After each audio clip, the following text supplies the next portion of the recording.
नमस्ते दोस्तों, आपको बहुत बहुत शुभकामनाएं महाशिवरात्रि पर्व की और महर्षि दयानंद सरस्वती जी के बोधोत्सव की।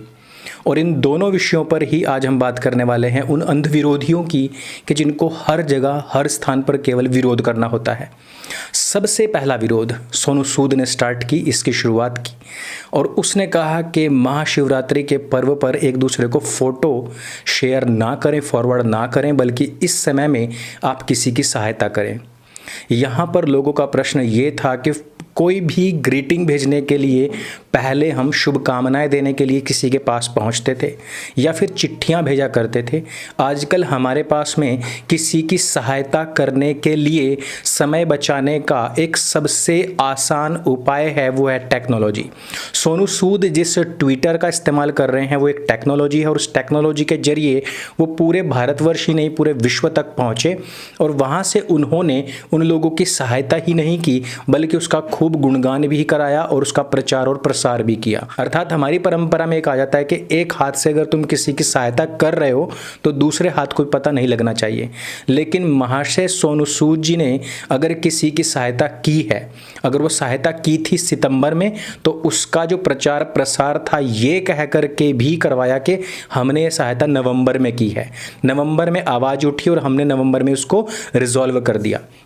पिछले दिनों इस बात के घोटाले के ऊपर काफ़ी सारी चर्चाएं भी हुई हैं और यही नहीं, इस पूरे के पूरे सहायता घोटाले पर काफ़ी सारे प्रश्न भी उठे हैं।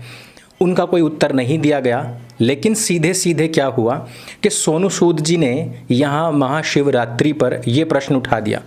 मेरा सबसे पहला प्रश्न ये था कि जब कोई व्यक्ति किसी को कोई भी पर्व पर ग्रीटिंग भेजता है तो किसी ना किसी तरीके से तो भेजेगा ही। वो फ़ोटो फॉरवर्ड नहीं करेगा तो फ़ोन करके बोलेगा, फ़ोन भी नहीं करेगा तो उसके पास पहुंचेगा। लेकिन सहायता करने में ये ग्रीटिंग भेजना, ये फ़ोटो फॉरवर्ड करना या शुभकामनाएं देना कहाँ अड़चन पैदा करता है, इसका कोई जवाब नहीं है। चलिए दूसरे पक्ष पर चलते हैं। मैं सुबह से सोच ही रहा था कि भाई अभी तक किसी ने ज्ञान नहीं पेला, क्योंकि हिंदुओं का त्यौहार है तो कोई ना कोई ज्ञान पेलने वाला तो आएगा ज़रूर। सोनू सूद ने उस कमी को पूरा कर दिया। लेकिन जब हमने इनका इतिहास खंगाला तो यह जो विरोध है इनका, ये कोई नई बात नहीं है।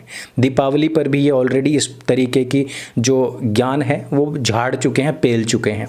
लेकिन जब क्रिसमस आता है तो ये खुद वहाँ पर सेंटा क्लॉज बन कर के खड़े हो जाते हैं और ये खुद उन लोगों को क्रिसमस की बधाइयाँ दे रहे होते हैं।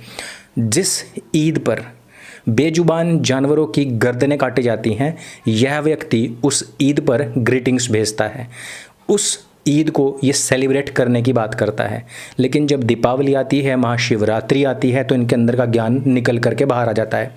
मेरी आप लोगों से अपील है कि आप लोग भी फिल्में देखने के लिए 3 घंटे का समय बर्बाद ना करें। सिनेमा तक पहुंचने में और वहां से वापस आने में, भीड़ से निपटने में बहुत सारा टाइम लगता है। ऊपर से जो 300 रुपये का टिकट और 400 रुपये का वहाँ पर जो खाना होता है वो पैसे गए अलग से। इन कराची वीडियो की फिल्मों का बाइकआउट कीजिए, उस समय को बचाइए, क्योंकि किसी को महाशिवरात्रि पर कोई शुभकामना संदेश भेजने में हो सकता है 5 सेकंड लगे, फॉरवर्ड ही तो करना है।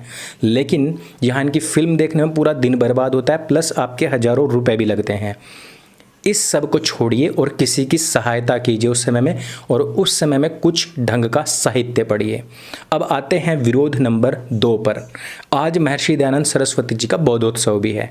कुछ लोगों ने यह कह करके विरोध स्टार्ट कर दिया कि महर्षि दयानंद सरस्वती जी जो थे वो मूर्ति पूजा के बहुत बड़े विरोधी थे, वो हिंदू समाज के लिए बड़े घातक थे। मैं इन लोगों का विरोध नहीं करूँगा, मैं सिर्फ इन लोगों से इतना सा कहना चाहता हूँ कि महर्षि दयानंद सरस्वती जी के द्वारा लिखी हुई जो भी पुस्तकें हैं या आर्य समाज के द्वारा जितनी भी लिखी हुई पुस्तकें हैं, इन सब को बिल्कुल मत पढ़िए। आप लोग जिस राह पर चल रहे हैं उस पर चलते रहिए, लेकिन आपको यहाँ पर एक कार्य करना पड़ेगा। महर्षि दयानंद सरस्वती जी का विरोध करना है और बहिष्कार करना है तो पूर्ण रूपेण कीजिए, क्योंकि आप लोग व्हाट्सएप यूनिवर्सिटी पर वो जो कुछ भी मलेच्छ भेजते हैं हिंदू को आपस में तोड़ने के लिए, वह कुछ भी पढ़ करके आप इंस्टाग्राम पर, यूट्यूब पर, ट्विटर पर या व्हाट्सएप यूनिवर्सिटी में इस तरीके के मैसेज फॉरवर्ड करने शुरू कर देते हैं, क्योंकि आप लोगों को इतिहास पूरा मालूम होता होता नहीं है। क्या आप जानते हैं कि आर्य समाज ने सबसे ज़्यादा क्रांतिकारी दिए?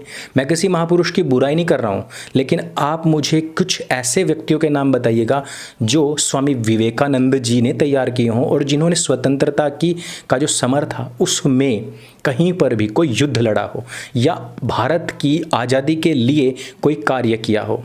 कोई भी व्यक्ति, आप यदि इतिहास उठा करके देखेंगे तो सावरकर जी भी महर्षि देवदयानंद सरस्वती जी से प्रभावित थे। आपको सावरकर जी का बायकॉट करना पड़ेगा। हेडगेवार जी पक्के आर्य समाजी थे और उनके पिताजी भी पक्के आर्य समाजी थे।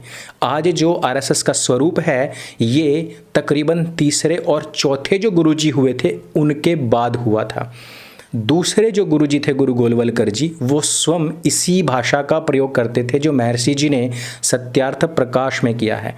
काफ़ी सारे हमारे आरएसएस के भाई बहन हैं हमारे साथ में जुड़े हुए, मैं उनकी भावनाओं को आहत नहीं करना चाहता, लेकिन उनको गुरु गोलवलकर जी की जो विचारधारा है उसको पढ़ना चाहिए। महर्षि दयानंद सरस्वती जी ने सिर्फ ये कहा कि यह रात्रि जो है वो केवल जागरण की रात्रि ना बन करके रह जाए, ये जागृति की रात्रि बने। जागरण और जागृति में फ़र्क है और इतनी सी बात लोग नहीं समझते हैं। लेकिन मैं आज आपको बता दूं कि आपको किन किन चीज़ों का विरोध करना पड़ेगा।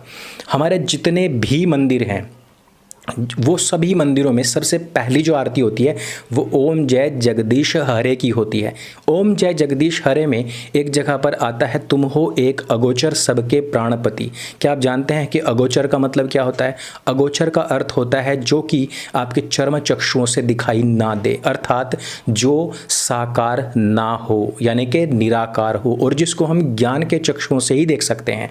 महर्षि दयानंद सरस्वती जी ने सिर्फ इतना कहा कि आप योग के जो तपोबल है उसकी दृष्टि से जो चर्म चक्षुओं की सीमाओं से परे है उस महादेव के दर्शन करने हेतु उसके लिए आपको प्रैक्टिस करनी है। भोग विलासिता में पड़े रह करके आप इन चर्म चक्षुओं से ही देख पाते हैं, उनसे कभी भी आपको महादेव के दर्शन नहीं हो सकते हैं। तो आपको इनका भी पूर्ण रूपेण बायकॉट करना पड़ेगा। अब क्या आप जानते हैं कि भारत की तरफ से सबसे पहले अंतरिक्ष यात्री कौन थे? जी हाँ, वो थे राकेश शर्मा जी। और ये राकेश शर्मा जी कौन थे? ये पंडित लोकनाथ तर्क वाचस्पति जी के पौत्र हैं। ये अभी भी हैं और ये अभी आर्य महासम्मेलन में भी आए थे जहां पर रचित भाई ने इनका इंटरव्यू भी किया था। दोस्तों, क्या आपको पता है कि सन 2022 में जो हमारा मिशन चंद्रयान है उसकी पूरी तैयारी पंडित राकेश शर्मा जी ही कर रहे हैं। तो आपको इस मिशन का भी बायकॉट करना पड़ेगा और साथ ही साथ उनको नियुक्त करने वाले हमारे प्रधानमंत्री नरेंद्र मोदी जी का भी बायकॉट करना पड़ेगा। इतना ही नहीं, आपको महामना मदन मोहन मालवीय जी का भी बायकॉट करना पड़ेगा और साथ ही साथ इन्हीं पंडित जी ने भगत सिंह जी का यज्ञोपवीत संस्कार भी कराया था, क्योंकि भगत सिंह जी का पूरा परिवार जो था वो आर्य समाज से जुड़ा हुआ था।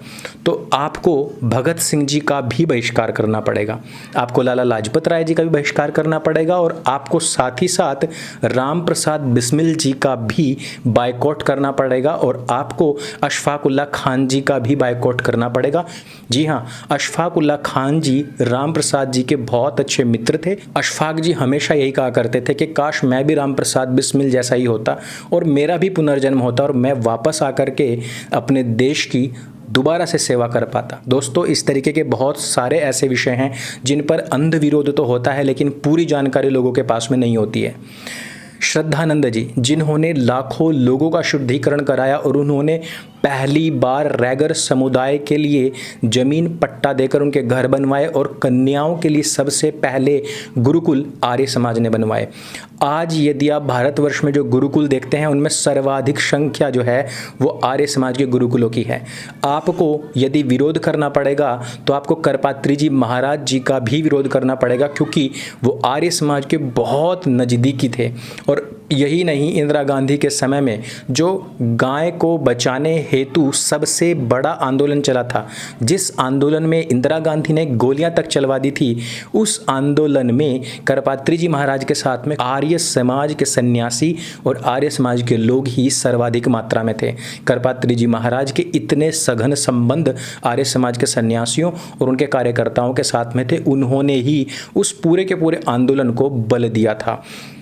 लेकिन क्योंकि विरोध के नाम पर विरोध होना होता है, इस वजह से ये लोग व्हाट्सएप यूनिवर्सिटीज़ में उन लोगों के साथ मिल जाते हैं जो अपने छद्म नामों से मलेच्छ इनके बीच में घुस करके आर्य समाज का विरोध करवाते हैं। दोस्तों, मैं यहाँ पर चलते चलते आपको एक और बात बता दूं कि आर्य समाज के जो यज्ञ स्थान होते हैं उनको भी आर्य समाज मंदिर कहा जाता है। अक्सर आप लोगों को यह कह करके भड़काया जाता है कि दयानंद जी ने मंदिरों का विरोध किया था। नहीं, उन्होंने कभी भी मंदिरों का विरोध नहीं किया, बल्कि एक बार उनके शिष्य ने कहा था कि यहाँ से रोड जा रही है, मैं यहाँ का इंजीनियर हूँ और इस रास्ते में ये मंदिर आ रहा है, आप कहें तो मैं इस मंदिर को हटवा दूँ। महर्षि जी ने कहा कि मुझे मंदिरों से कोई नफरत नहीं है, मुझे मंदिर नहीं हटाना है, आप अपने रास्ते को मोड़ दीजिए, मंदिर को खरोंच नहीं आनी चाहिए। और उसका कारण समझाते हुए महर्षि जी ने उस इंजीनियर को कहा कि मैं सिर्फ लोगों के दिल में जो पत्थर है उसको पिघलाना चाहता हूँ, मेरा पत्थर से कोई भी बैर नहीं है। इवन उन्होंने जब भाष्य लिखे तो वो भी पुष्कर के ब्रह्मा जी के मंदिर में बैठ करके लिखे। उन्होंने कभी भी अपने इष्ट देवों के देव महादेव से अपनी जो आस्था थी, जो श्रद्धा थी, उसको इतर नहीं किया, बल्कि यज्ञ में भी महादेव की उपासना उन्होंने आवश्यक समझी। तो दोस्तों, केवल विरोध के नाम पर विरोध ना करें, पूरी बात को समझिए। अगर हमारा वाचन, हमारी उक्ति है कृण्वन्तो विश्वमार्यम, और यदि कोई व्यक्ति आर्यकरण का कार्य कर रहा है तो आपको प्रॉब्लम क्या है, आपको समस्या कहां पर है। इस वजह से आर्य समाज को ढंग से ना समझ कर के भी बहुत सारा विरोध होता है। उस विरोध के नाम पर किए गए विरोध को सही से समझें, और यदि आपको विरोध ही करना है तो आपको विरोध ढंग से करना चाहिए और उस हर चीज का करना चाहिए जो आर्य समाज से जुड़ी हुई है। यदि वीडियो आपको अच्छा लगे और विरोधियों के मुंह पर एक जोरदार तमाचा आप लोग मारना चाहते हैं तो इसको ज़्यादा से ज़्यादा लोगों तक शेयर कीजिए। मेरे संग बोले सत्य सनातन वैदिक धर्म की जय। जय हिंद, वंदे।